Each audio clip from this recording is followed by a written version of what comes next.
constater que la moyenne qui est ressortie est de 6 sur 10, ce qui est globalement positif. Lorsque l'on ne pose pas directement la question aux salariés, on peut noter que certaines notions n'apparaissent pas, ou très peu, telles que le stress, la santé ou l'égalité professionnelle. Mais en revanche, si on leur pose la question, donc à savoir si une bonne QVT impacte la santé, 92% du panel considèrent que oui, effectivement, elle impacte la santé, à la fois physique et mentale. La qualité de vie au travail n'est peut-être pas le pendant des risques psychosociaux, mais il y a une relation entre les deux, je pense. Et meilleure sera la qualité de vie au travail, et plus on travaillera sur les risques psychosociaux. On a déjà identifié, on va dire, les gros risques. Donc nous, c'est beaucoup les TMS, les problèmes de chute de plein pied. Et donc ce qui nous préoccupe personnellement, c'est surtout le maintien dans l'emploi. Je pense que meilleurs sont pris en compte les risques psychosociaux, mieux on est dans son entreprise, mieux on va vers une amélioration de la qualité de vie au travail. Nous avons pu dégager 3 grands déterminants de la qualité de vie au travail. Donc il s'agit du climat social, du parcours professionnel et de l'organisation du travail. Lorsque les salariés évoluent dans une ambiance jugée conviviale, ils estiment leur qualité de vie au travail dans les alentours de 7 sur 10. Alors qu'au contraire, lorsqu'ils évoluent dans un environnement qui est jugé tendu, leur QVT baisse à 4 sur 10. Donc une corrélation très forte entre ces deux termes. Le manager a un impact, qu'il soit positif ou négatif, ils sont catégoriques là-dessus. Encore une fois, l'autonomie a un impact sur la qualité de vie au travail des salariés. Lorsque l'autonomie ressentie est forte, qu'ils ont la possibilité d'intervenir sur le travail, la qualité de vie au travail atteint le niveau de 6,5 sur 10. Pour vous, qu'est-ce qui est important au niveau de la qualité de vie au travail? Eh bien, ce qui était ressorti, c'était concilier effectivement les temps, la question du travail intéressant, et la question de la gestion, effectivement, de l'autonomie et de l'investissement dans le travail. La qualité de vie au travail auprès des artisans est un élément pour préparer l'avenir. Préparer l'avenir dans le cadre de l'amélioration des conditions de travail, préparer l'avenir dans le cadre de l'amélioration des performances de l'entreprise. Je pense qu'on fait tous de la qualité de vie au travail, sans le savoir forcément. Et je dirais aussi que, mais ça c'est un peu récent justement par rapport justement aux qualités de la vie au travail, que le salarié soit aussi acteur de sa santé. Alors on a parlé beaucoup effectivement de manager, je vais plus employer moi le terme de direction, puisque en fonction des entreprises, des managers, on en a à différents niveaux.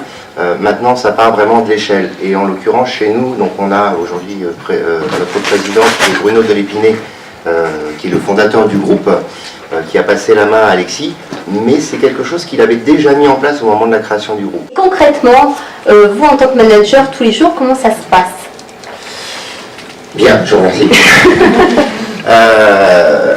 Oui, effectivement, alors on va dire la façon dont Alexis aujourd'hui s'occupe au CJD de cette thématique est représentative de son investissement au quotidien, justement de la culture de l'entreprise.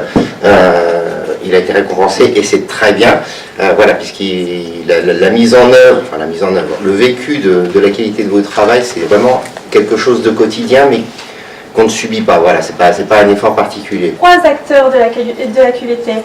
En première place, ils se placent eux-mêmes propres acteurs de la QVT. En deuxième place, c'est le collectif, donc les collègues.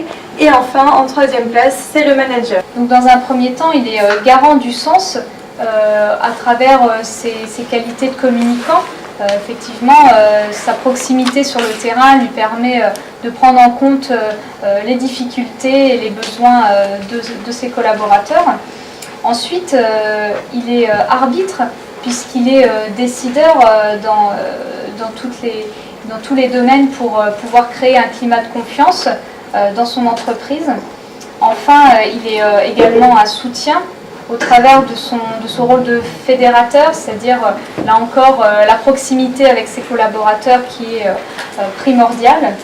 Et pour terminer, il est un véritable acteur de la santé, puisqu'il prend en considération au quotidien la souffrance au travail qu'il pourrait détecter au travers des missions de chacun.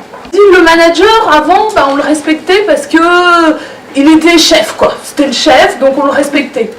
Et il nous avait dit aujourd'hui, le manager, il doit faire preuve de toute sa légitimité pour qu'on le respecte, et il doit revenir sur tous ces éléments-là. Et vraiment, c'est une phrase qui m'avait marqué l'an dernier. Avant, le chef, c'était le chef. Aujourd'hui, le manager, il doit être tout ça.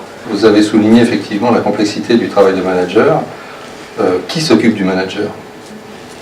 Parce que c'est ça le problème aussi. Comment est-ce que lui, il arrive à poser les valises le soir en rentrant à la maison? C'est vrai que beaucoup, je pense, de cadres ou de managers ne font plus,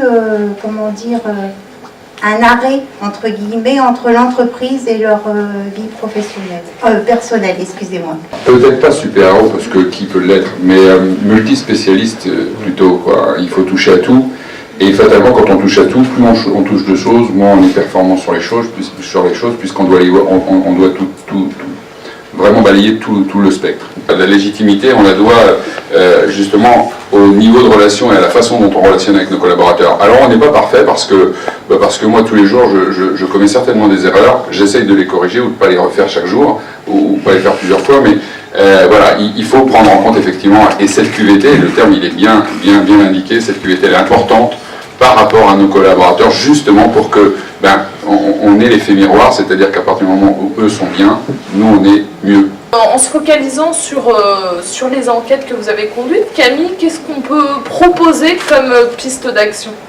Alors ce qui apparaît, on en a déjà parlé, c'est les espaces de discussion. Il y a un réel besoin de débattre du travail. On a 2 fois par an pour nos assistantes une réunion qui a lieu. Elles choisissent elles-mêmes leur lieu en fonction de ce qui leur fait plaisir. Donc ça peut être aussi bien Saint-Nazaire, Caen. Bon, les Mureaux ils n'aiment pas trop. Après, en plus sur La Roche-sur-Yon aussi. Alors, Bordeaux, on n'y est pas encore, mais on va y penser, c'est très demandé. Et on les laisse sans manager. Il n'y a pas un directeur d'agence, il n'y a pas la direction qui est là, personne n'est là. On les laisse faire, elles abordent les thématiques qu'elles souhaitent. La seule chose qu'on leur demande, c'est de nous faire un retour par bien un compte rendu. On regarde un petit peu les thématiques qui ont été abordées, et puis surtout derrière on voit comment on peut les appuyer, les aider pour mettre en place ce qu'on va appeler les bonnes pratiques qui vont aider les petites copines à travailler un petit peu mieux et à se sentir encore mieux dans leur travail. Ce qui a été dit, c'est très complet. Alors j'ai noté pas mal de choses. Donc on est parti, moi je suis parti du postulat que déjà la QVT mettait au cœur de sa définition que ça concernait tout le monde.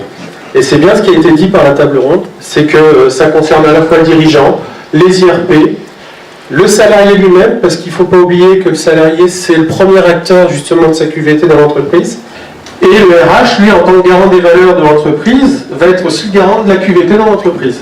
Et la QVT, en soi, c'est un projet fédérateur déjà dans l'entreprise, et l'ensemble des acteurs y trouvent son compte.